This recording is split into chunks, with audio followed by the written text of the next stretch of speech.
Hey guys, what's up? Welcome back to the channel. And just as a reminder, before we get into the new uniform, this is what Colossus with a full team up. We're talking Kitty Pryde's 55% leadership with the 6% crit rate. We're talking about Coulson's guaranteed crit on top of the increased damage against supervillains. And we're also talking about the team up, the love team up between Colossus and Kitty for another 5% all attack, or I believe physical attack. And on top of that, an HP buff. That is what the damage looks like with a CTP of Rage with this uniform, I believe at Mythic. So, you know, and this is a stage 30 with no strikers, which is not bad, but you can see it's kind of, the bar is moving. Sometimes it moves, sometimes it doesn't move, but it's still kind of slow. You know, it took us 45 seconds to get down to this first phase. Now let's change things up a bit. And so this, of course, is the Colossus uniform first look for his Phoenix Force and Phoenix 5. And to say that I was a bit disappointed with Cyclops and Emma Frost's uniforms recently would be accurate, if not an understatement. So I am coming into this Colossus uniform first look with some hesitation and with the expectations that, like Cyclops and like Emma Frost, this one's going to possibly end up letting me down.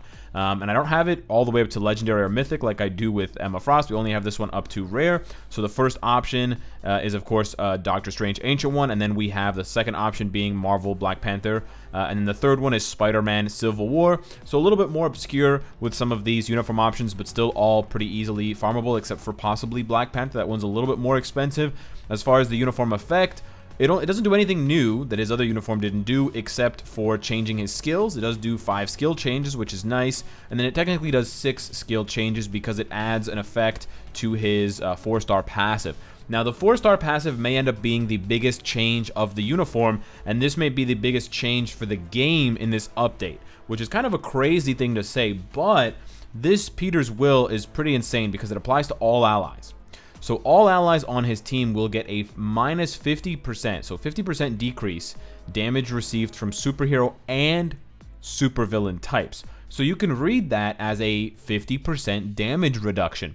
So Volstag's 20% damage reduction, which is his entire tier 2 passive, is fucking trash compared to this one, which, at least for now, is 50-50 on a 4-star passive, which doesn't even apply his tier 2 passive, which is not for the team, but still, it's insane how much value that is, in addition to reducing the effect of Reflect. And that's interesting because if you are finding yourself dying to Reflect characters like Doctor Strange, possibly Silver Surfer, Colossus could be a very powerful add-on for your team for PvP, for timeline battle, and he applies this buff for everyone, so everyone can take advantage of this. It's not just for heroes.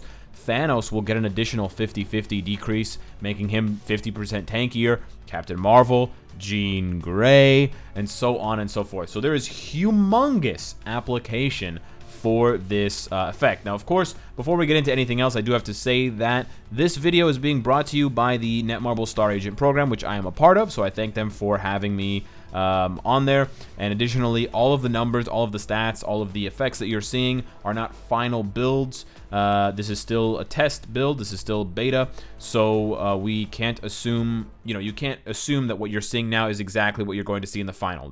Things are still being worked on, tweaked. The devs have a lot of work to do, and we thank them for their work.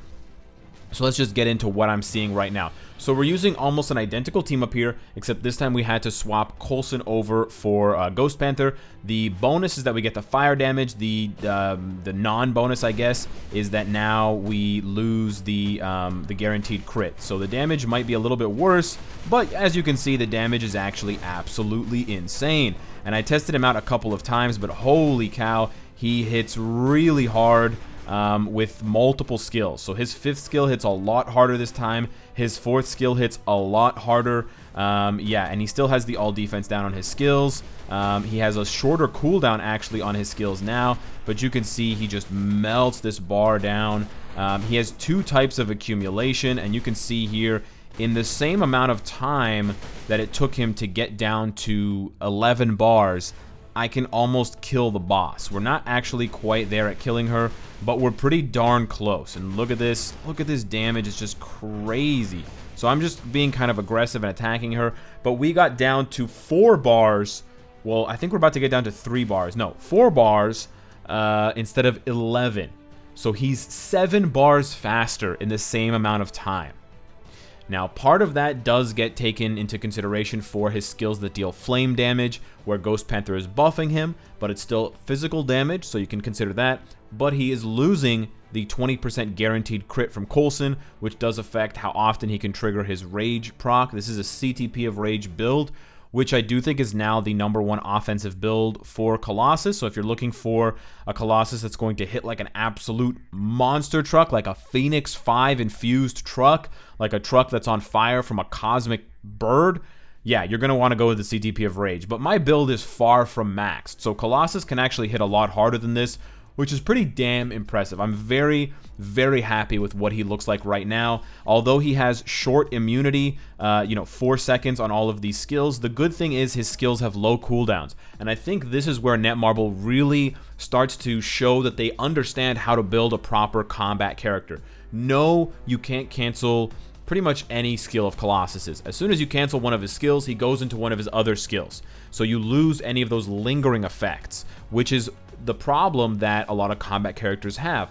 But you combine that with skills that have short effects, 3 seconds, 4 seconds, 2 seconds, but you also combine that with skills that have low cooldowns. Look at this: 10 seconds, 14 seconds, 10 seconds, 12 seconds, 10 seconds. So 3 of his skills have a 10-second cooldown. That means it's 5 seconds or less for the majority of his skills when you have maximum skill cooldown. So even though it's only 2 seconds of immunity or penetration or whatever, all defense down, because you're casting it every 5 seconds, it still works. And so even though with Colossus, with a combat character, you don't have that benefit of being able to cancel all your skills, it doesn't matter because you can spam them so often because they're always off cooldown.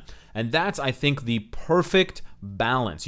Blast types, let's say like someone like Strife, for example, he does have some skills with low skill cooldown, but on average, the skill cooldown of his skills is going to be higher than Colossus. He's got 8, 8, 13, 14, 15. So it might be actually pretty close to Colossus, but for example, Blast type characters, and this could be, a design philosophy thing. Blast type characters have longer skill cooldowns, but they're allowed to cancel their skills, so you can sort of combo skills together, but then you have to kite, you have to run around and dodge, or you have to leave 1 or 2 skills off of the cooldown and not cast them, and then use them defensively, the way that we use Strife's 5th skill defensively, not only for the iframe, but also for the 5 seconds of invincibility. So you use that 1 skill defensively. On the other hand, for a combat type, and I think Colossus may be the most well-designed combat type since Namor, and Namor was the most well-designed combat type since, like, I don't know, we have to go back to 2018 possibly, because Wolverine was not designed well. Sorry, guys. But you see a character like Colossus, you can't cancel his skills. So you either press the skill and watch the whole animation, or you have to cancel it and lose the damage. But on the plus side, he hits really hard, he has high base stats, and he has low cooldowns, so that you can, go back to that skill after just pressing 1 or 2 other skills. And so saving a skill is not necessary because you're not going to be able to cancel them out into each other anyways, but you don't have to worry even if you do cancel or if you get interrupted because your skills have such low cooldown. I think this is the optimal way to build a combat type. I think this is a way that's going to make them feel different and play differently compared to Speed, Blast, and Universals, but it's still going to make them viable and still going to make them competitive without making them overpowered. So Namor, pretty short cooldown on most of his skills except for 5, really echoes that feeling as well. So taking a look at his build, and again, it's not perfect at all. I'm not even capped out on ignore defense or skill cooldown, although we're close. His dodge is only at 43%, his crit rate is only at 55%, and then his crit damage is at 162.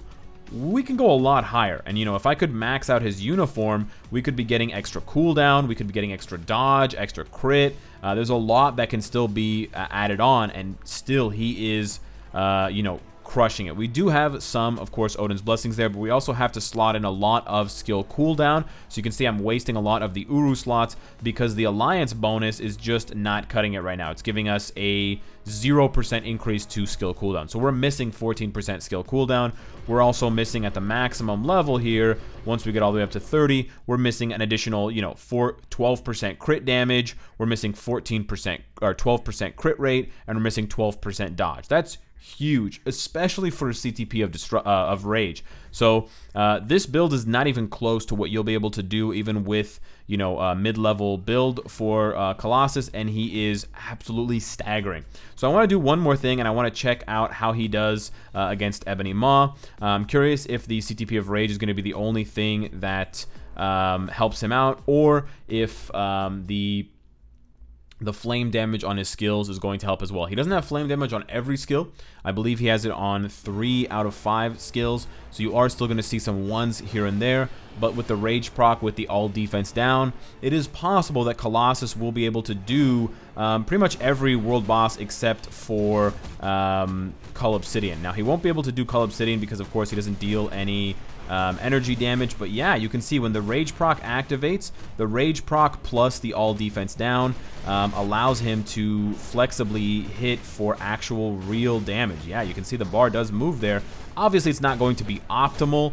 There are obviously better mutants that are coming in this update to do specifically elemental damage, mind damage, etc., even fire damage with Cyclops and Emma Frost. But it's nice to see, man. Colossus goes from basically not being able to do any world boss to being able to slap around Proxima with the physical damage. He can deal enough damage with, a Rage CTP and a good build to Ebony Maw. And I think you could even do this without a CTP of Rage, because I am hitting him for actual damage even when the proc is not on. So I am seeing some numbers above 1 just from the all defense down that he's stacking, and I'm not even using strikers, so he can definitely get more done with strikers helping him out. But yeah, and then he can do Thanos as well, not necessarily at a super high level, but he can do it. And then keep in mind, he also has, and here's the crazy part, he has 100% ignore dodge for 3 seconds on his 5th skill. So technically, if you want to use him, if you're a big Colossus fan, and I'm sure we're going to get new ones now with his uniform making him this strong, this much damage combined with his overall utility, I don't even have to bring strikers in. Now, I only have a window of 3 seconds, but remember, his 5th skill has a cooldown of 12 seconds, which drops to 6. So half the time, I will have 100% ignore dodge up, even without a single striker helping me out. So that is pretty damn amazing. And we'll go into the build just a little bit more, but look at this. When he gets the, hell yeah, dude. He can do 4 out of 5 world bosses. No one is safe except for Cull Obsidian. I got stunned there, so actually I'm dead now. But I think the only thing that Colossus is missing, and I am being a bit picky with this, but I would say he is missing a heal. I think every single member of the Phoenix 5 should have a heal, and I think, Cyclops obviously exemplifies that, but Emma Frost doesn't have a heal, I believe, and neither does Colossus. So I think they should all get a heal on their skills, even if it's a small heal, like 5%, that should definitely happen. So I'm really happy for Colossus. Yeah, and just a final note here, just so you guys know, Colossus now with this uniform, on top of having that crazy buff to his 4-star passive, he also has both types of accumulation. So Colossus is a really good way to explain to new players or players that are returning to the game the differences between accumulation. On Colossus's 3rd skill, Flaming Shoulder Charge, he has accumulation for the damage that he is dealt. So it says accumulates 150% of true damage regardless of defense and dodge rates. So the damage that he receives, he will get a buff for. On his 5th skill, he has accumulation based on the damage that he deals. So it accumulates 10% of true damage dealt to enemy regardless of dodge and defense. So that will not only influence your rotation for Colossus and where you position your iframes and where you position your other skills because of the different types of accumulation, but it also is a really helpful way of remembering which one is which, and then seeing if you use one more often than the other, how that impacts Colossus's damage output and the gameplay. So I am really excited to be able to get my hands on this character on my real account when the update goes live. I think this uniform is probably an instant purchase for me, although they're all instant purchases for me because I have to actually test them in reality on my account. But I wanted to give you guys this first little look at Colossus because I think it's really, really good, and it does show that not every uniform was lazy, not every uniform has weaknesses. I think this is just a 5 out of 5 uniform. Honestly, I cannot see anything wrong with this uniform, but I'm only one set of eyes. If anybody has anything in the comments that they would like to add, any criticisms of this uniform besides the lack of a heal for a Phoenix member, hit me up. I will read and reply. Subscribe if you enjoyed the content and you want to support me, and of course, if you like what you see, I hope to see you again tomorrow. Take care.